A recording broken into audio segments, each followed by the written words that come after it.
C'était une mission de la plus haute importance, une mission qui allait être de la plus haute importance spatiale pour la NASA. Autour de cette table, autour de cette table, ce soir-là, il y avait beaucoup de personnes. Il y avait des personnes des personnes haut placées dans la hiérarchie de la NASA, des personnes qui savaient et qui avaient déjà été dans l'espace, des personnes qui savaient énormément de choses sur les planètes gazeuses, les planètes rocheuses. Ces personnes étaient tous autour de la table et se rassemblaient pour une chose précise, un bruit, un écho qui avait été repéré plusieurs fois. Plusieurs fois, cet écho se répétait. Il se répétait de manière alternative. Il était caché quelque part. On ignorait encore son existence, mais tout ce qu'on savait avant cet écho, avant de le découvrir, c'est que cet écho se répétait encore et encore et encore. Toujours, toujours de la même manière. Encore, encore, encore, cet écho se répétait. La NASA commençait à s'inquiéter. Un écho, une sonde abandonnée, et une sonde qu'ils avaient envoyée. Une sonde qui ne portait pas de nom, mais un numéro d'immatriculation. Cette sonde avait été envoyée et avait repéré cet écho. Cet écho était dans un cadran est derrière la planète, derrière notre planète Terre. Un homme d'un nom très important dans la hiérarchie de la NASA s'est assis, il a tiré la chaise et il a déposé des photos que la sonde a prises. La sonde avait pris des photos intéressantes, mais des photos effrayantes qui plus est. Qui plus est, des photos intéressantes et des photos effrayantes. Une silhouette noire, obscure, deux grands yeux vides et des griffes, des sortes d'énormes crocs qui sortaient de nulle part. Ce n'étaient pas des crocs, mais comme des pinces ornées de petites piques, La première se plièrent en deux, comme notre pouce, et les deux suivantes se plièrent en trois, comme deux doigts. Ces photos effrayantes qui avaient été prises par la sonde, qui étaient comparées à des monstres, plusieurs monstres qui vivaient dans les abysses. Plusieurs monstres qui vivaient dans les abysses, qui vivaient sur Terre et qui étaient réels, auxquels on pouvait rationaliser les choses. On avait été envoyé dans la station. Il y avait une station qui s'appelait Elvika. Elle attendait, elle était vide et on y avait été envoyé. Une navette avait rejoint Elvika et s'était garée en dessous. À quelques kilomètres, il y avait une autre station, une station abandonnée. Une station dont on devait récupérer les dossiers. Une station dont on devait récupérer certains boîtiers. Des boîtiers avec à l'intérieur des choses qu'il fallait récupérer, comme par exemple des dossiers compromettants, des dossiers d'un nom spécifique d'une ancienne mission, une mission qui fut abandonnée. Elvika. Elvika était le vaisseau dans lequel on résidait. À l'intérieur du vaisseau, il faisait silencieux, il n'y avait rien d'autre qu'un silence énorme, et les murs se rabattaient sur nous, comme s'ils étaient sur le point de s'effondrer. Les murs se rabattaient sur nous. À l'intérieur de la station Elvika, j'ai aperçu un éclair traverser toute la Voie lactée. J'ai aperçu un éclair. Il était juste devant un nuage de gaz mauve et orange. Mauve, orange et un peu jaunâtre. Ce nuage de gaz éclairèrent très vite une silhouette noire obscure. J'en ai alors conclu que ce pouvait être cette créature des abysses comparée à un poisson très laid qui résidait. Celle-ci, c'était une créature des abysses de l'espace. À la NASA, ils avaient comparé ça à un monstre sous-marin qui vivait à des kilomètres et des kilomètres sous l'eau, dans une partie de l'océan qu'on n'avait pas encore explorée. Ils avaient comparé ça à ce monstre, une créature horrible des abysses. Mais celle-ci, c'était ma créature à moi, ma créature des abysses de l'espace, des profondeurs de l'espace. Elle était maintenant ma créature, elle était belle, j'avais pu l'apercevoir. Elle portait en elle un certain chagrin, une certaine mélancolie, une certaine peur de la lumière. J'en avais conclu qu'elle dévorait la lumière, car à chaque photo que j'essayais de prendre d'elle, elle disparaissait. Elle disparaissait derrière un nuage de gaz. À chaque photo que j'essayais de prendre d'elle, il n'y avait plus rien, et les éclairs apparaissaient aussi vite qu'ils disparaissaient.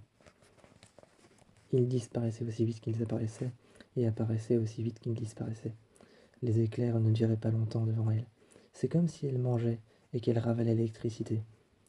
De temps en temps, j'entendais bouger, comme un écho, et je voyais quelque chose d'intensément plus noir que l'espace. Je pense que c'était l'une de ses pattes, mais je ne pouvais pas voir son corps entier, juste avoir l'impression qu'elle réagissait quand j'étais près d'elle. Je me suis avancé près du vide, me fournissant une liane assez grande que j'ai accrochée à la station. Comme elle mangeait la lumière, la station devait créer sa propre énergie et les panneaux solaires nous étaient d'aucune utilité. Comme elle créait sa propre lumière, maintenant je m'en suis rapproché et j'ai vu qu'elle avait réagi, qu'elle avait su que j'étais là. J'ai vu qu'elle avait su. Elle avait su que j'étais là et malgré ça, j'ai continué à avancer.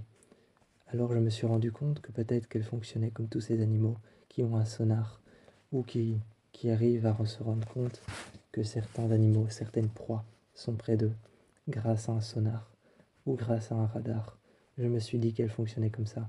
C'est la première faculté que je lui ai offerte après lui avoir offert le nom de mouche de l'espace parce que son visage ressemblait à une mouche monstrueuse.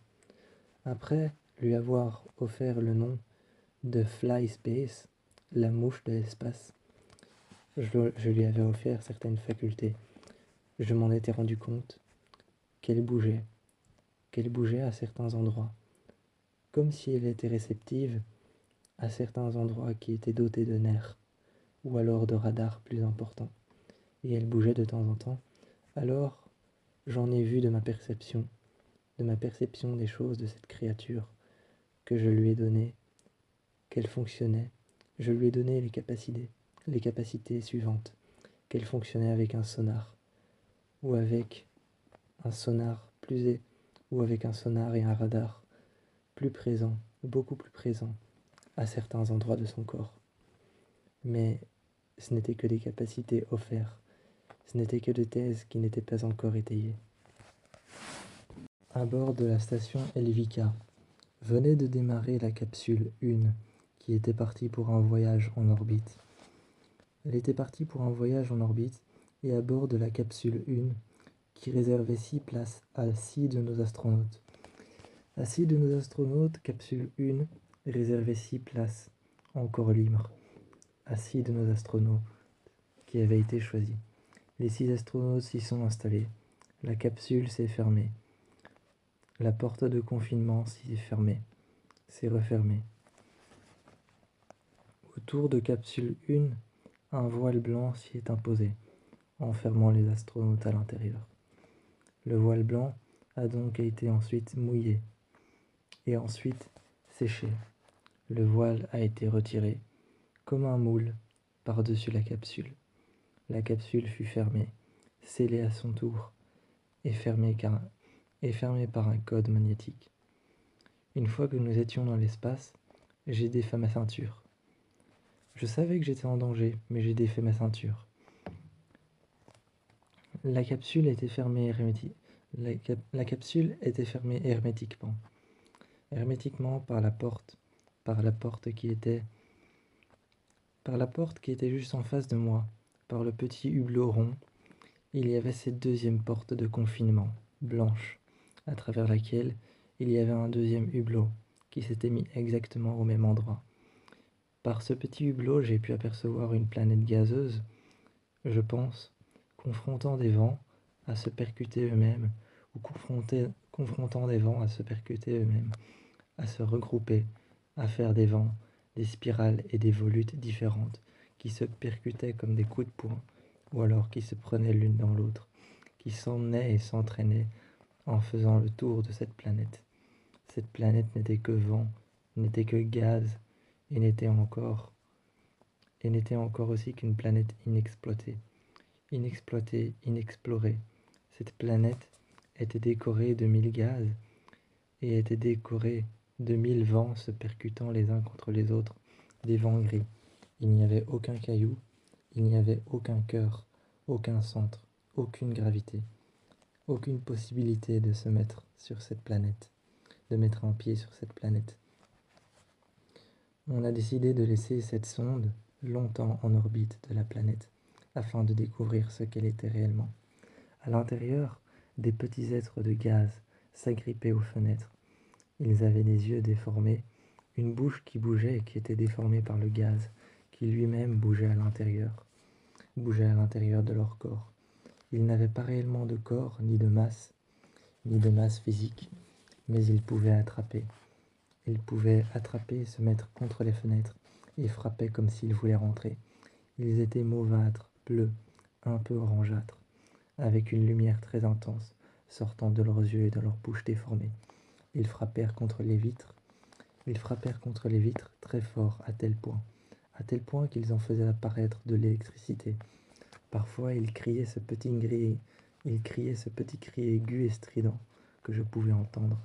Je pouvais l'entendre traverser la fenêtre du hublot, qui pourtant avait été scellée, à l'extérieur comme à l'intérieur. Et ces petites créatures, on a très vite compris qu'elles n'étaient pas habitantes de la planète, mais que la planète n'était qu'une planète en formation. Elle était encore petite. C'était une planète qui était sur le point de grandir. Elle n'en était encore qu'à sa maturité. Elle était encore à sa maturité. Elle était en train de grandir. C'était une planète qu'on appellerait ou qu'on qualifierait de planète embryonnaire. Elle avait fabriqué ces créatures de gaz et elle avait fabriqué ces créatures à partir de gaz existants sur cette planète. Sur elle-même, elle avait fabriqué ses propres parents, des petites créatures mises en avant sur cette planète, dotées de pouvoirs particuliers, d'électricité, de gaz et surtout des petits cris aigus, qui étaient simplement là pour pouvoir fabriquer la croissance de la planète. Mais une fois qu'elle arrivera à terme, une question était en train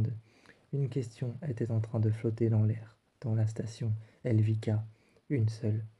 Quand elle arrivera à terme et qu'elle aura fini de grandir, cette planète sera-t-elle une simple planète ou un être vivant? Nous sommes arrivés sur une planète aussi vide que parlante. Elle était vide et ne laissait devant elle qu'un énorme désert. Un désert composé de rien. Un désert composé de 1000 petits riens. Ce désert devant nous sur lequel Expédition et nous étions en train de marcher ne laissèrent que derrière nous le silence. Il n'y avait rien de plus terrible que cette planète. Un silence dans lequel ne résidèrent aucun bruit. Ce n'était même pas le silence. J'avais l'impression que, au fond de ce silence, je pouvais entendre trembler les planètes, bouger l'atmosphère, briller les étoiles, brûler le soleil. J'avais l'impression de pouvoir...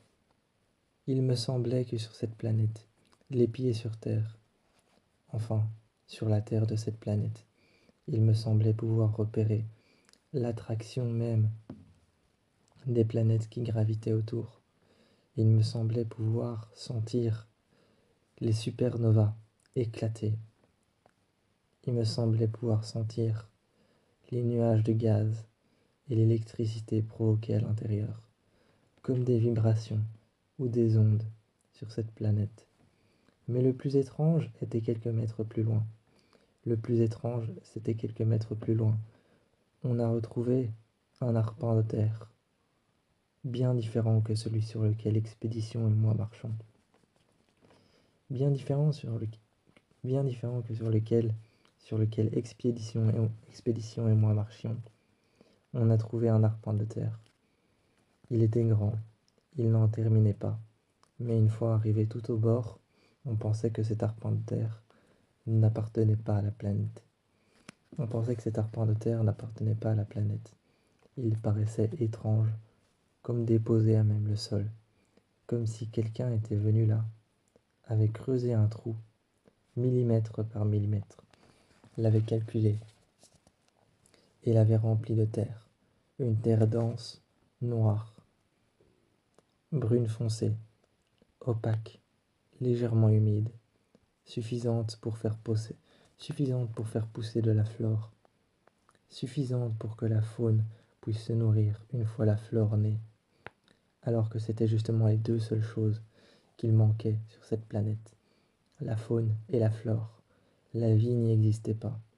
Elle y existait à travers des rochers, des roches dans lesquelles Expédition et moi se sont retrouvés.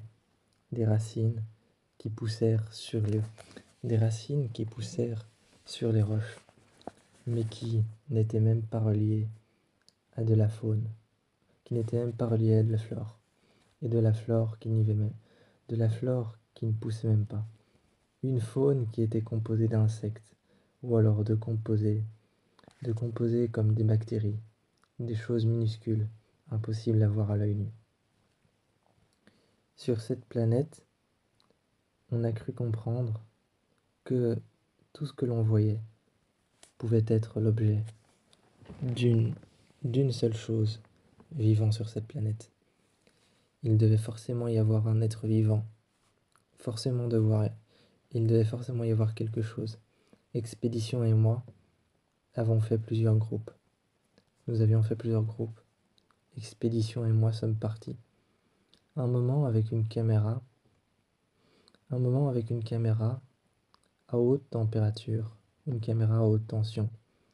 J'ai découvert une créature qui ressemblait à un lézard, dressant derrière elle des épines le long de son dos et des épines le long de son poignet, posant ses pattes au sol, et des épines le long de ses épaules, des bras qui s'étendaient sur le sol comme un humain qui serait étendu sur le sol.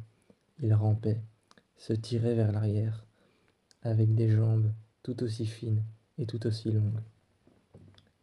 Il était transparent, très pâle, des yeux noirs, qui se fermaient et clignaient sur les côtés. Il avait une fine langue rose et disparaissait aussi vite qu'il apparaissait. C'était une sorte de métamorphe, prenant l'apparence de plusieurs animaux possibles qu'il connaissait. Il avait acquis les capacités à connaître l'espace par cœur, et ce qu'il faisait, c'est qu'il visait la Terre. Il visait la Terre pour reproduire tout ce qu'il y avait sur la Terre, tout l'écosystème, mais il le fabriquait lui-même. Alors il s'auto-mangeait. Il fabriquait, il fabriquait des cellules vivantes, des mouches, des animaux. Il les fabriquait lui-même, mais chacune des cellules de ces animaux fabriqués faisait partie de ses cellules, faisait partie des molécules de son propre corps. Il se mangeait, s'auto-digérait tout seul. Il mangeait son propre corps. Il n'avait aucun prédateur car il les fabriquait tous à partir des cellules de son corps, comme s'il était infini. Il devait être très intelligent pour pouvoir acquérir toutes les capacités à connaître sur l'espace. Il créait et façonnait encore. Je lui avais donné le petit nom. Je lui avais donné le petit nom suivant, l'architecte de l'espace. Comme il était inoffensif et qu'il se mangeait lui-même, qu'il mangeait ce qu'il créait à partir des cellules de son corps et des molécules de son corps, nous nous sommes installés près de lui. Les tentes, les vaisseaux ont été tous installés près de lui, avec les remparts jaunes attirant la lumière du soleil, créant de l'énergie. Énergie que lui ne pouvait pas créer, il pouvait juste créer la matière. Nous nous sommes mis à côté de lui, nous nous sommes mis sur cette terre, sur son terrain, et chaque jour il façonnait, il continue à façonner. Mais un jour, je suis sorti avec Expédition, et il faisait quelque chose de différent. La question était maintenant de se dire, pourquoi est-ce qu'il façonnait les choses comme ça? Quel était son but? Et à partir du moment où il aura fini, à quoi servira notre planète? Pour pouvoir mieux s'y retrouver, afin de retrouver les planètes qu'on avait envie de chercher, on avait un système de classement qui nous avait été offert par la NASA. Ce système de classement était le suivant: bêta, gamma, alpha, delta, ou alors encore plein d'autres, ou alors encore plein d'autres mots comme cela. Alpha, bêta et oméga étaient les plus connus, mais on avait aussi delta, gamma et bien d'autres qui nous permettait de classer les planètes. C'était un système de classement par nom. C'était un système de classement par nom. Gamma, bêta, delta et encore oméga nous permettaient de classer les planètes. Chaque fois à côté, on y mettait un numéro de classement. Il y avait oméga 3, alpha 4 et il y avait delta 5. Ou alors les planètes ne dépassèrent jamais jusqu'au numéro 9. Elles étaient toujours classées de 1 à 9. Delta 3, delta 9, delta 6, mais oméga 7, oméga 8. Toujours classées par numéro 1, 2, 3, 4, 5, 7 ou 8. 5, 6, 7 ou 8 ou encore le dernier. Le dernier, le 9. Celui qu'on ne dépassait jamais. Au bout de 2 chiffres, il fallait qu'il y ait un chiffre. Au bout de 2 chiffres, comme par exemple le 10, le 11 ou le 12, il fallait mettre une lettre devant. Et ça donnait un nom de planète comme par exemple L33. La planète L33 n'existait pas bien sûr, ce n'est qu'un exemple. Aujourd'hui nous sommes sur une planète Alpha 3, une planète qu'on a classée Alpha 3. Bientôt peut-être qu'il y aura Alpha 5, qui sait, Alpha 6, Alpha 7. On réfléchit toujours, mais notre système de classement pour les planètes fonctionne bien. Pour le moment, c'est calme et c'est apaisé. Mais lorsqu'on a découvert cette créature, on lui a donné un nom, l'architecte de l'espace. Nous sommes toujours sur sa planète, Alpha 3. Nous sommes toujours en orbite autour. Et nous avons toujours cette équipe, l'équipe sur la planète, qui est en train de la surveiller, qui est en train d'y vivre, de voir comment et à quel point et à quelle vitesse il transforme la planète pour qu'elle ressemble à la Terre. En attendant que nous surveillons cette planète depuis la station. Depuis la station, nous surveillons cette planète. En attendant, ceux qui sont sur cette planète, eux, essayent de survivre à Alpha 3. Ils essayent d'y survivre, et la bestiole s'est faufilée à l'intérieur s'est faufilée à l'intérieur. La bestiole s'est faufilée à l'intérieur de leur navette, faufilée à l'intérieur de la base de commandement. C'est à partir de là que la tension a commencé à monter d'un cran. Tout le monde était attaché à son arme, et tout le monde cherchait cette bestiole qui était un peu partout. On cherchait à la trouver, mais même les caméras à haute tension, même les caméras infrarouges, et même les lasers ne permettaient pas de la voir. Elle avait un camouflage qui était très différent du nôtre, et très évolué. Un camouflage qui lui permettait de se camoufler, et ces camouflages se diversifiaient selon l'endroit sur lequel elle se trouvait. Elle faisait aussi référence à certains camouflages. Elle se référenciait à un camouflage comme par exemple le métal contre lequel elle était et elle devenait soudainement gris métallisé, telles que les parois de l'intérieur de notre à l'intérieur de notre QG, de notre base, telles que les parois en métal, elle s'y posait dessus, cette créature, et tout de suite elle disparaissait, comme s'il n'y avait jamais rien eu dessus. Mais on savait qu'il y avait de la matière. La matière, elle, restait toujours palpable. Elle ne pouvait pas disparaître comme un camouflage. Alors on continua à la chercher, même à l'aveuglette. Mais tout le monde avait son arme à la main. La tension était bien plus haute qu'on ne le pensait. Comment pouvait-on trouver un ennemi alors que nous étions totalement aveugles de lui? Mon arme en main, je trébuchais et j'ai couru dans le couloir. Je me suis précipité vers la porte de confinement qui s'est ouverte, disant d'une voix un peu électronique robotisée: SAS 1, ouverte. La porte s'est ouverte. J'ai frappé contre le mur, vite fait, et je me suis retenu. J'étais en train de trébucher, de petit à petit m'écrouler contre le sol. Je ne savais plus marcher d'une jambe et je trébuchais de l'autre. De l'autre, je boitais un peu, j'avais la cheville qui était cassée. Et je me suis alors mis contre le mur. Je me suis mis contre le mur et j'ai soulevé juste, j'ai soulevé le bas de ma combinaison pour pouvoir regarder. Soulevant le bas de ma combinaison pour pouvoir voir, j'ai aperçu l'état de ma jambe. Le sang était partout, dégoulinait, et je n'avais l'impression que ce n'était plus du liquide seulement sur ma jambe, mais du sang bien chaud sortant tout droit de ma plaie ouverte. La plaie ouverte avait été déchirée par un os qui ressortait fracturé et fragmenté par de petits morceaux comme si on avait essayé de tailler dedans. Je regardais l'os ressortir, il était blanc, couvert de sang et de petites gouttelettes de sang qui s'étaient posées dessus, voire jusqu'à la pointe qui en dépassait un peu, aussi coupant qu'un couteau, aussi coupant qu'un couteau ou alors que des diamants brisés. La pointe de l'os brisé ressortait comme une lame, et elle me déchirait la peau. Elle m'ouvrait un peu plus la plaie à chaque à chaque mouvement de jambe. C'est pourquoi j'essayais de garder ma jambe droite. À un moment, j'ai commencé à sentir des choses s'agiter. Je pensais que c'était les effets de la blessure. J'avais chaud et j'avais froid en même temps. Je me sentais partir, je me sentais m'en aller. Alors, je pensais que c'était les effets de la blessure. J'ai senti quelque chose grouiller sous mon corps. Je me suis dit, c'est pas grave, je n'ai qu'à prendre quelques pilules, quelques médicaments qui me sont fournis ici dans la pharmacie, et ça ira mieux. J'ai avalé tous les cachetons que je pouvais, toutes les pilules que je pouvais, que j'avais sous la main. Tous les, tous les calmants que j'avais sous la main, je les ai avalés. Tous les, di- les- tous les médicaments que je pouvais diluer dans l'eau, je les ai bu. Et j'en ai fait j'en ai fait une réaction allergique, de la bave acide qui venait brûler le long de ma peau, qu'il y avait à côté de ma bouche, à côté de ma lèvre. J'en ai fait cette réaction allergique, des convulsions et mes membres qui se tordaient dans tous les sens. Ma bouche qui partait sur le côté, ma tête qui partait de l'autre, et la réaction allergique acide avec la bave blanche qui en sortait du coin de mes yeux. En fait, il n'y avait qu'une seule chose à l'intérieur de mon corps, des larves, d'énormes larves noires, avec des petites pinces noires juste au bout, des petits yeux, des petits yeux, des petits yeux noirs comme ça.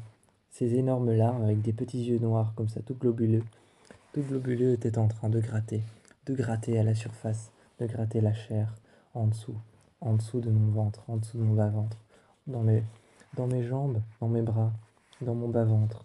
Je voyais sous la peau grouiller ces énormes larves avec leurs petits yeux. Je voyais leurs silhouettes et elles avançaient. Elles rétractaient leur corps tout visqueux. Tout visqueux, elles rétractaient leur corps et elles avançaient. Elles grouillaient et j'ai essayé avec un couteau de la poignarder. J'ai essayé de transpercer ma peau comme une aiguille pour la tuer. Mais c'est là qu'elle s'est effondrée, qu'elle s'est disloquée en un liquide verdâtre qui a fondu. Et, et d'un seul coup, au moment où ce liquide verdâtre a fondu sous ma peau, c'était comme si une flamme apparaissait entre ma chair et entre ma peau elle-même. Ça brûlait. Et le liquide commençait à couler et à brûler tout sur son passage. Finalement, c'est l'un de mes coéquipiers qui a retrouvé mon corps ouvert en deux, mon visage posé sur le côté, le sang qui ressortait de mes dents qui tombait de mes gencives, mes lèvres qui étaient couvertes de sang, moi qui étais encore en train de ravacher les choses, de parler à tort et à travers, et de dire des choses qui n'avaient ni queue ni tête, qui n'avaient aucun sens. J'étais encore vivant malgré les larves qui sortaient par mes yeux, et les larves qui sortaient juste et creusèrent des trous et des cavités dans ma chair. J'étais encore vivant et j'en sentais toute la douleur, tout ce qui grouillait dans mon corps. C'était bel et bien plus atroce que mourir d'un seul coup, d'un choc électrique ou n'importe quoi. C'était bien plus atroce que de mourir et de se dire je vais mourir maintenant, ou alors de mourir par le feu. Peu importe la mort que tu peux imaginer qui puisse être atroce, selon toi, c'était bien pire que que toutes les morts imaginables. Toutes les morts imaginables et inimaginables, c'était bel et bien la pire. Imaginez mourir lentement alors que des choses grouillent sous Imaginez mourir lentement alors que des choses grouillent sous votre peau et sont en train de vous ronger. Soudainement, vous vous réveillez, rongé par les larves, les vers qui continuent à habiter votre corps. Et vous vous réveillez, vous ravachez des choses qui n'ont ni queue ni tête, et sans cesse vous parlez, avec de la bave sortant par vos yeux, un liquide acide et blanc, faisant plein de petites bulles d'air et d'oxygène. Et vous ravachez et parlez, et vous mourrez dans la névrose et dans les paroles insensées, grouillant de larves qui vous dévorent de l'intérieur. C'est ainsi que je suis mort, et c'est ainsi qu'on m'a trouvé, ravachant des, insu- rava- ravachant des absurdités et convulsant d'un corps déjà mort à moitié ouvert. Directement après que j'ai découvert ton corps, On s'est tous enfermés dans le sas numéro 1. Les portes se sont fermées et la porte confinement s'est fermée aussi. On s'est tous enfermés dans le sas numéro 1. Subissant ainsi un SCS. Subissant ainsi un SCS, un contrôle complet d'un SCS. Un SCS, c'était un sas de cryogénisation de santé. Un sas de cryogénisation de santé. Ou alors, ce sas de cryogénisation de santé nous permettait ainsi de trouver ce qu'on avait. Ce qu'on avait à l'intérieur de ces sas qu'on appelait aussi sas de compression. On se mettait dedans. Il y avait un lit, une sorte de couchette pour une personne. On se mettait dedans, le sas se refermait sur nous. Le sas se refermait sur nous et accrochait nos mains avec des sangles en métal. Ces sangles en métal accrochaient nos doigts au niveau des ongles et il y avait 2 aiguilles qui se plantaient dans notre peau afin de vérifier notre pouls et notre respiration et notre circulation sanguine, ainsi que tout ce qu'il y avait d'autre à surveiller. Respiration, circulation sanguine, la manière dont fonctionne notre foie, nos poumons et la manière dont fonctionne notre intestin. Bref, c'était simplement pour vérifier notre corps. Ensuite, une fois que le sas de compression était fermé, on passait la vitre au-dessus de nous. Il y avait un masque à gaz qui venait se poser sur notre nez. Et vite, le gaz se répandait. On fermait les yeux et on s'endormait. Là, les vitres devenaient marron foncé. Elles se teintaient, devenaient marron foncé et ensuite noires. Une fois qu'elles devenaient noires, il y avait un numéro, un chiffre, le numéro de notre dossier, notre date de naissance, et puis ensuite notre nom et notre prénom, et notre adresse, notre nom en tant qu'astronaute, l'équipe dans laquelle on se trouve et la mission pour laquelle on a été envoyé. Tout ça apparaissait sous forme de tablette que je récupérais, comme d'une page enlevée d'une vitre noire, d'une vitre teintée. Je récupérais ça sous forme de tablette. Et cette tablette en fer, en métal, je la récupérais. Elle était comme posée d'abord sur le verre et je la récupérais comme une simple feuille de papier. Ensuite, la feuille de papier se durcissait dans ma main au contact de la chaleur et elle se formait autour d'elle une protection en métal, une sorte de cadre en métal. C'était une technologie très avancée où je récupérais la feuille et elle se durcissait comme la couverture d'une tablette ou alors comme le socle d'une tablette. Elle se durcissait.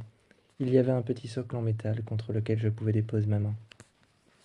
Et c'est ainsi qu'elle se durcissait, comme l'écran d'une tablette dure. Et ensuite, il y avait tout un écran qui passait autour, un écran noir, ou alors quelque chose d'un peu plus sophistiqué, comme par exemple une simple ligne blanche autour, qui venait décoder les codes et qui venait les arranger, donnant ainsi une structure à la tablette. La tablette se transformait dans ma main. Elle se transformait dans ma main, elle se donnait un corps, elle se donnait un physique qui dépendait toujours de la personne qu'il y avait à l'intérieur du sas. Autour d'elle se formait une ligne blanche qui décodait les codes et faisait apparaître le dossier médical. La feuille que je retirais, qui au départ était très flexible, s'endurcissait dans ma main au contact de la chaleur. Et le dossier médical apparaissait et je pouvais le lire. Chaque personne était contrainte à subir ce test. Un test pour savoir si nous n'étions pas contaminés par le pathogène. Mais personne n'était contaminé, heureusement, et on a pu fermer tous les sas, les uns après les autres. Il n'y avait pas eu à faire de test de sang, de test de salive, ou alors de test encore d'ADN, parce que tout avait été confirmé par les sas de compression. Personne n'était contaminé. On a pu sortir du sas numéro 1 et on a pu retirer la quarantaine. Le vaisseau, lui, était par contre en alerte rouge constante. Il y avait les alarmes, mais aucun bruit. On a tous saisi une arme et on est parti. Et on est parti dans les couloirs, se dispersant pour pouvoir trouver la menace. En quelques heures, le vaisseau est devenu un vrai champ de bataille. Les corps étaient délabrés, les corps étaient démembrés, les bras ouverts en deux, la chair rongée par les larves qui recrachaient ce mucus vert à l'intérieur des os, les os qui commençaient à se dissoudre sous l'acidité de ce qu'elles recrachaient. Les larves mangeaient, recrachaient et sous l'acidité, les bras, les jambes et les membres des personnes mortes.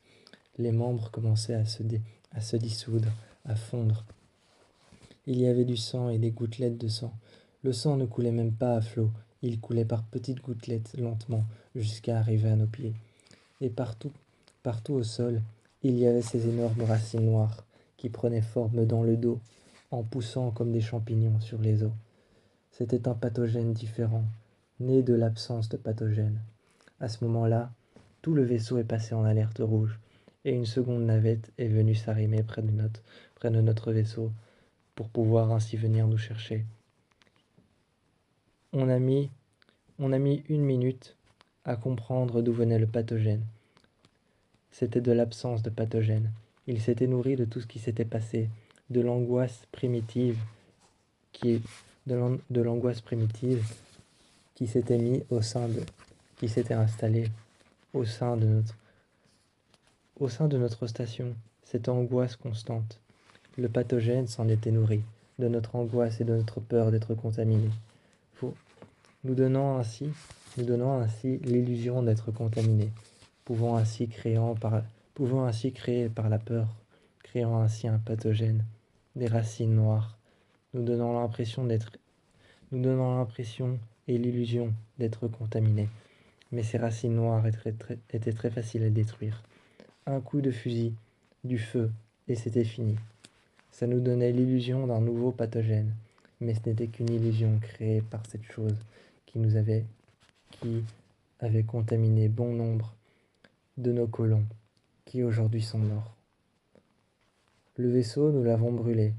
Nous avons mis de l'essence, une traînée d'essence au sol, que nous avons allumée. Bon nombre de nos colons sont morts ce jour-là, à cause du pathogène. L'illusion de pathogène, elle, a été facilement détruite, mais nous a sombré dans une paranoïa constante. D'où le vaisseau qui a été fermé pendant plus de 24 heures. Les alarmes ne hurlèrent pas, mais restèrent constamment allumées, pour montrer que le vaisseau était constamment fermé et en quarantaine. Mais une fois que nous avons été récupérés, que la navette a arrimé devant le vaisseau était en feu.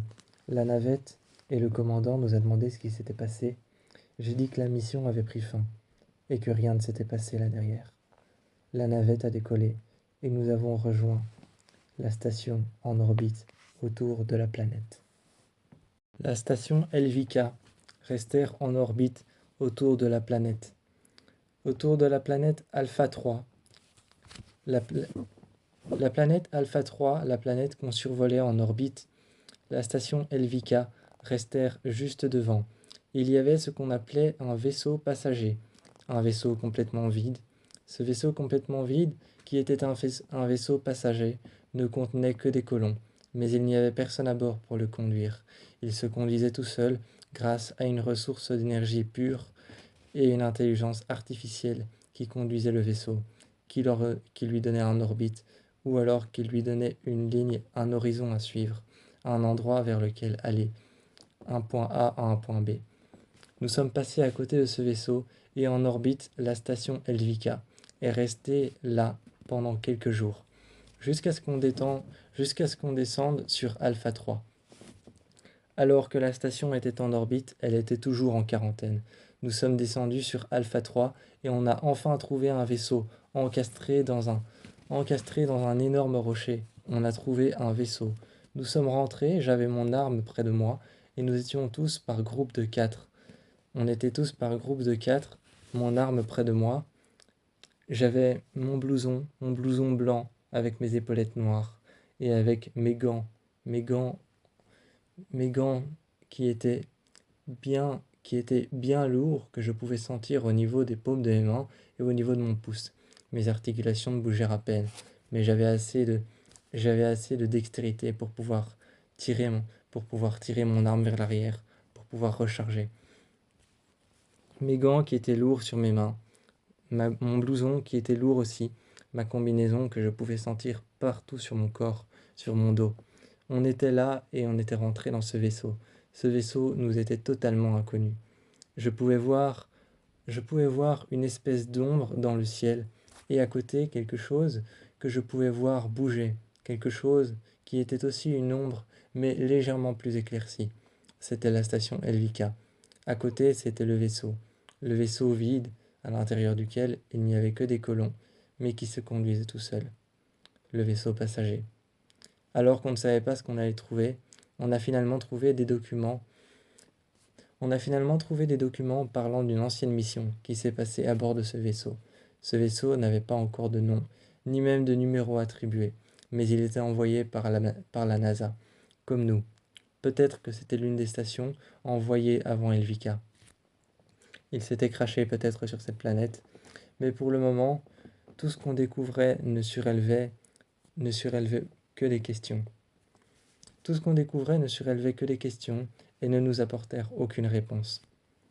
Chaque fois qu'on découvrait quelque chose, c'était comme si on était en train de faire un puzzle, mais qu'à côté, il y avait quelque chose ou quelqu'un qui retirait une pièce. Plus on avançait, plus, plus on avançait du bas de l'escalier, plus j'avais l'impression de ne jamais monter. C'était l'impression que me procurait ce vaisseau et les documents que l'on trouvait à l'intérieur.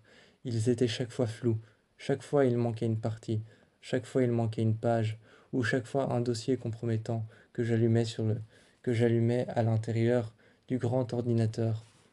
Chaque fois il manquait quelque chose, donc on ne pouvait pas ramener ça sur Helvika. Comment expliquer ce que je voyais devant moi? Jusqu'à présent, on pouvait penser qu'on avait trouvé une mine d'or, une planète où s'installer avec un simple organisme qui refaisait tout. Mais une fois qu'il allait terminer cet organisme, terminer de copier la Terre, de copier tout ce qui pouvait nous nourrir, les fruits, de copier les arbres, de copier la Terre, de copier l'eau, de copier les océans. Une fois que la planète serait terminée à cause de cet organisme, que deviendrait notre planète à nous? On pensait trouver une mine d'or, mais en fin de compte, ça ne faisait que surélever une question éthique. Que deviendrait notre planète si celle-ci allait la remplacer? Allait-elle se supprimer toute seule? Ou est-ce que à la fin, elle avait des... Ou est-ce que à la fin, cette créature avait des intentions différentes que de simplement recréer notre planète à l'image, à l'image même de, à l'image même de la Terre? Est-ce qu'il avait des intentions différentes, ce petit architecte de l'espace? Et j'ai trouvé à bord d'un vaisseau, à bord de ce vaisseau, là, je pensais vraiment que nous avions trouvé des infos compromettantes, pouvant expliquer que cette planète n'était pas abandonnée, mais était un terrain dans lequel on pouvait installer la vie. Mais c'est à ce moment-là que j'ai ouvert une porte, et l'horreur devant moi se présenta sous plusieurs cellules. Plusieurs cellules qui n'étaient en fait que des capsules avec à l'intérieur de l'eau. Je me suis rapproché, frappant 2 fois avec mon doigt, ma main sur la vitre, mon arme qui était accrochée dans mon dos. Tout de suite, quelque chose avait bougé. L'eau avait bougé. Il n'y avait pas de main qui avait frappé contre Il n'y avait pas de main qui avait frappé contre la cellule, contre la capsule d'eau, mais j'ai vu bouger quelque chose. Une sorte d'embryon, entouré partout d'une, entouré partout d'une sorte de, entouré partout d'une sorte de petites pellicules, de plein de petites pellicules, de molécules noires ou blanches ou encore rosâtres qu'il y avait partout autour de qu'il y avait partout autour de cet embryon noir. Et c'était pareil partout autour, il y en avait plusieurs. Il y avait plusieurs cellules avec à l'intérieur de l'eau, plusieurs petites, plusieurs petites cellules à l'intérieur de l'eau et un embryon relié par un cordon ombilical qui entourait toute sa silhouette. Sa forme n'était encore qu'embryonnaire, donc les yeux n'étaient pas encore formés. Ce n'était juste qu'un amas de chair et de muscles. Mais une question restait aussi en suspens, une fois qu'on avait découvert ça, et que j'avais appelé tout le monde pour pouvoir regarder cet endroit. On l'avait évidemment fermé, on avait évidemment fermé cet endroit pour bien vivre sur cette planète. On avait fermé cet endroit, on avait fait fermer la porte et on avait surtout renié son existence, en se disant qu'il y avait peut-être des preuves ou des idées que l'on pouvait trouver à l'intérieur. Renier son existence, c'était simplement pour notre survie, mais on savait qu'à l'intérieur, il y avait quelque chose qui pouvait nous apporter des réponses. On avait pris la décision de dormir là, ça nous paraissait plus prudent.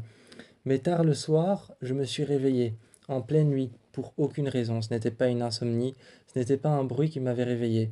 Mon arme à la main, je suis allé voir, et là, près du vaisseau, j'ai entendu quelque chose tomber. J'ai entendu une sorte de bruit métallique, comme deux plaques de métal qui se cognent l'une contre l'autre, ou alors comme du verre brisé. Je suis allé voir, une cellule s'était ouverte. Une cellule s'était ouverte comme si quelqu'un avait tapé un code pour l'ouvrir. Elle s'était ouverte proprement, on n'avait pas brisé la vitre ou on n'avait rien forcé du tout. Elle s'était ouverte. Il y avait un liquide un peu visqueux au sol, presque comme de l'eau. Alors je me suis rendu compte qu'à l'intérieur ce n'était pas de l'eau, mais une sorte de gelée blanche. Une sorte de gelée blanche et j'ai regardé. Je me suis demandé où était passé le fœtus, la créature qu'il y avait à l'intérieur. Plus loin, au fond, il y avait une masse visqueuse et noire, enfermée dans un endroit où il restait un peu de cette gelée blanche, comme s'il essayait de trouver l'endroit le plus humide. J'ai refermé la porte derrière moi, mais je me suis dit, si ça se trouve, si ça se trouve, ce n'est pas assez. Il va réouvrir la porte. Et je suis revenu me coucher. Mon arme, mon arme près de moi, je me suis couché. J'ai passé ma couverture au-dessus de mon arme. Mon collègue au-dessus m'a demandé, sur le lit superposé, ça va, qu'est-ce qu'il y a? T'es allé voir quoi? Et j'ai dit, non, non, rien. Dors. Il a fermé les yeux, et jusqu'au matin, je me suis réveillé. Là, là, partout devant nous, les véhicules blindés étaient explosés, les vitres cassées, les morceaux de verre étaient au sol, le volant arraché. Je ne sais pas pourquoi, tenant mon arme, voyant ce désastre devant moi, je m'y attendais. Alors que les autres étaient surpris, moi je m'y attendais. Ils m'ont évidemment demandé tout de suite ce que j'avais vu. Et là, je leur ai expliqué, et je les ai emmenés à cet endroit. Pour eux, ça leur paraissait complètement fou. Et j'ai dit que si je n'avais pas raconté l'existence de cet endroit, c'était simplement que je ne voulais pas les effrayer. J'étais content, ce soir-là, il y avait une capsule d'arrimage qui s'était déposée. À l'intérieur, il n'y avait que des boîtes noires et rien d'autre. On est tous arrivés un peu suspects devant la... On est tous arrivés un peu suspects, un peu sceptiques devant la grande porte qui était devant la grande porte réfrigérée de la capsule qui s'était posée au sol.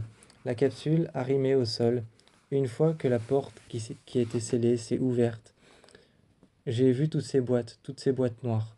J'en ai saisi une, je l'ai posée au sol, et tout le monde me regardait comme si je faisais quelque chose de dangereux. Mais ce qui était un peu le cas en fait. J'ai ouvert une boîte et j'ai dit c'est rien de dangereux, vous inquiétez pas. L'une de mes collègues m'a regardé et m'a dit ce sont des vivres? J'ai dit non. Il n'y a pas d'eau, il n'y a pas de nourriture, rien. L'un de mes collègues m'a regardé et m'a demandé c'est quoi alors? J'ai sorti une arme, le canon vers le haut, et j'ai dit ce sont des armes. On a levé la tête vers On a levé la tête vers le ciel, enfin certains d'entre nous, et on a commencé à se poser une question. Pourquoi est-ce qu'ils nous enverraient des armes? Pourquoi est-ce que Pourquoi est-ce que la NASA nous enverrait des armes? Ils sont même pas au courant de ce qui se passe. Alors on regardait l'espace un peu comme un endroit hostile, et on récupérait les armes, on les chargeait, et en regardant l'espace comme un endroit hostile, on se disait, ils sont même pas au courant de ce qui se passe. Alors pourquoi est-ce qu'ils nous enverraient des armes? Moi, j'ai regardé de l'autre côté, j'ai regardé l'espace, j'ai regardé le noir total et les étoiles. Et je me suis dit, si ça se trouve, ça vient d'ailleurs. Ailleurs, où ça? Où ça est-ce que tu penses? Ils m'ont demandé. Je suis revenu à l'intérieur et j'ai tout de suite commencé à quadriller l'espace à certains endroits afin de chercher un vaisseau abandonné. Un vaisseau fantôme ou peut-être une capsule AVCD. Ou peut-être une capsule AVCD remplie d'armes. Parce que je me disais, ça peut être quelque chose qui est complètement venu d'ailleurs et qui ne fait pas partie de la NASA, qui ne fait pas partie de notre mission. Quelque chose qui est extraterrestre, ou plutôt qui viendrait d'un vaisseau fantôme. C'est un soir qu'on a entendu des bruits sourds. On a entendu bouger, on a vu bouger dans l'espace, comme s'il y avait certains mouvements comme s'il y avait certains mouvements que l'on pouvait apercevoir grâce à des éclairs, qui étaient procurés simplement par des nuages de gaz ou procurés par de la lumière attirée vers des trous blancs ou des trous noirs. les trous blancs qui rejetaient la lumière, les trous noirs qui l'aspiraient, parfois les éclairs rejetés ou alors aspirés, peu importe le trou, qu'il soit blanc ou noir, les éclairs nous permettaient de voir. Et à certains endroits, ce qui paraissait bizarre, c'est que l'espace paraissait plus sombre. L'espace paraissait parfois beaucoup plus opaque, beaucoup plus net, un noir plus net, un noir parfois un peu plus fragile, un peu plus grisâtre, et à certains endroits, beaucoup plus profond, un noir qu'on ne pouvait presque même pas repérer, comme si notre œil ne voyait que le vide total. Et on a remarqué que ce n'était pas le vide total, c'était la mouche de l'espace, cette créature qui jouait avec nous comme des pantins depuis le début. Elle était là, et ce jour-là, elle n'était pas que devant nous. S'il y avait certains endroits qui étaient noirs et d'autres beaucoup plus intensément noirs, c'était la mouche de l'espace. On pouvait l'apercevoir, et on entendait ses cris, mais on ne les entendait pas vraiment. Pas vraiment comme on entend de la musique, on entendait ses cris comme on ressentait des vibrations, comme si le sol tremblait, comme un léger tremblement de terre.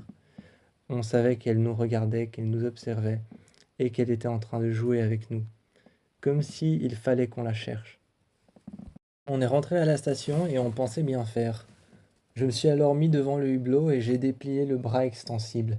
Le bras extensible avec plusieurs radars dessus intensifiait les bruits et intensifiait les ondes et on pouvait alors les récupérer. On les récupérait, on les mettait dans des dossiers qu'on énumérait par chiffre, par numéro, et ensuite on les rangeait à l'intérieur d'un PC spécial. Ce PC spécial n'était pas là pour ranger des photos, des dossiers, des clichés, mais simplement des sons, des bruits enregistrés dans l'espace, des bruits encore suspects que la NASA n'avait pas encore enregistrés, des bruits que l'on pouvait découvrir, qui pouvaient amener à de nouvelles découvertes. Et tous les radars, je les avais allumés les uns après les autres. De grandes lumières, de grands néons circulaires sur les radars, intensifiaient les sons. Et moi, je les capturais, derrière mon PC, juste à côté du hublot. Juste à côté du hublot. Mais en déployant ce radar, on pensait que c'était une bonne idée. Mais ça n'a fait qu'intensifier les choses. À bord du vaisseau, on essayait de bouger, on essayait d'aller à un endroit à un autre, mais à l'intérieur du vaisseau, il y avait des interférences. De temps en temps, je n'entendais pas les sons et les ordinateurs s'éteignaient tout seuls, se rallumaient et les sons devenaient transformés, comme des voix très claires, alors que ce qu'on entendait à l'extérieur, quand on sortait en combinaison avec notre tenue, ce qu'on entendait, c'était des sons déformés, des bruits sourds, comme sortis tout droit des abysses. Mais là, sur l'ordinateur, ça se déformait, ça se transformait. Et ça n'empirait que les choses. Après, le vaisseau a commencé à trembler. Et c'était impossible de marcher dans les couloirs. Mais avec notre arme, on a commencé à essayer de survivre. Mais le bras extensible, lui, on l'a replié directement. On s'est dit que ça faisait peut-être ou ça jouait peut-être comme contrepoids contre le vaisseau, ce qui le faisait vriller sur le côté. Alors je l'ai rangé directement, et c'est là que le vaisseau s'est recadré directement sur son orbite.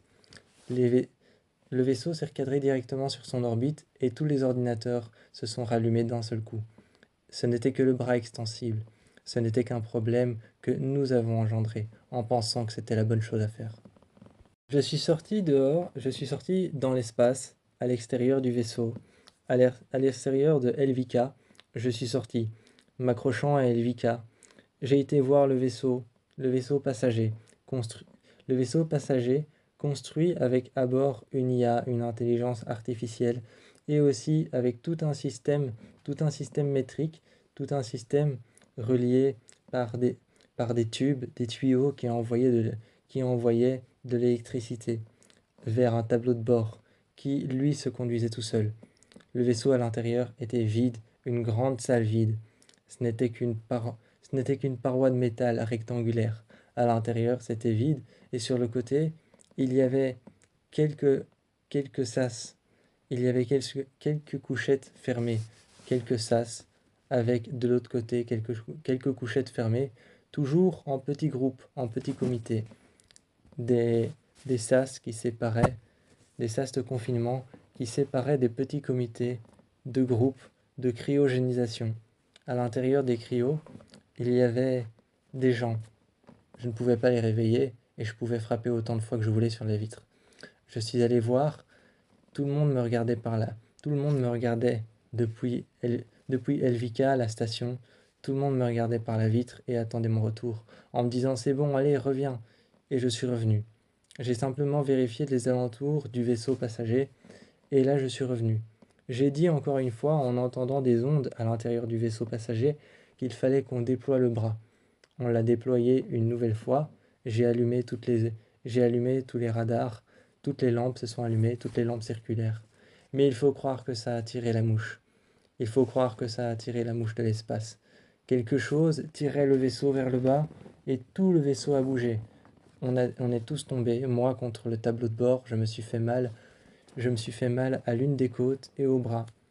Et puis ensuite, l'une des armes a tiré vers le haut, vers le plafond, parce que l'une de mes collègues, l'une de mes amies, tombant sur son bras, qui s'était cassé le bras avec la douleur, avait appuyé sur la détente. Elle avait tiré sur l'un des systèmes, elle avait tiré sur l'un des systèmes électriques.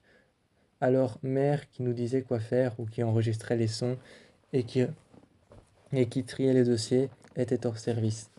Je réparais mère à l'intérieur du vaisseau, tandis qu'il était tiré sur le côté, et que moi parfois j'étais aussi tiré sur le côté. Des interférences venaient tout troubler, et j'essayais de réparer mère, de voir si elle fonctionnait. Mais une fois que mère était réparée, on a su que c'était une très mauvaise idée de déployer ce bras. Parce que comme il y avait de la lumière sur chaque radar, et comme il était extensible jusqu'à très loin, avec deux pics, on pensait que la mouche on pensait que la mouche de l'espace, comme ce bras possédait deux pics tout au bout et des petites lumières rondes sur chaque radar, elle pensait voir ça comme une menace, comme quelque chose qui l'attaquait.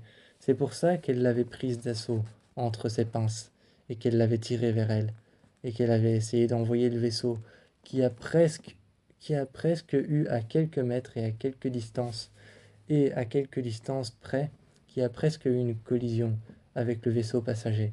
On l'a vu passer juste devant nous, encore quelques mètres, si la mouche nous avait tiré encore près d'elle. Encore près d'elle, on aurait heurté le vaisseau. Et je pense que de là, une collision horrible se serait faite. Il y aurait eu du feu partout, des débris partout dans l'espace, flottant un peu comme des débris de rochers autour de l'anneau de Saturne, flottant un peu comme ça, des débris de rochers, des débris de supernova ou des débris d'étoiles brisées. Ça, ça aurait pu être le même spectacle, à quelques mètres près. Mais on a frôlé l'accident. On a juste vu passer devant nous les grandes parois noires du vaisseau passager. Et l'intérieur, le vide total, le vaisseau passager qui se dirigeait tout seul vers un orbite qui lui était donné par l'intelligence artificielle et chaque jour recalculé.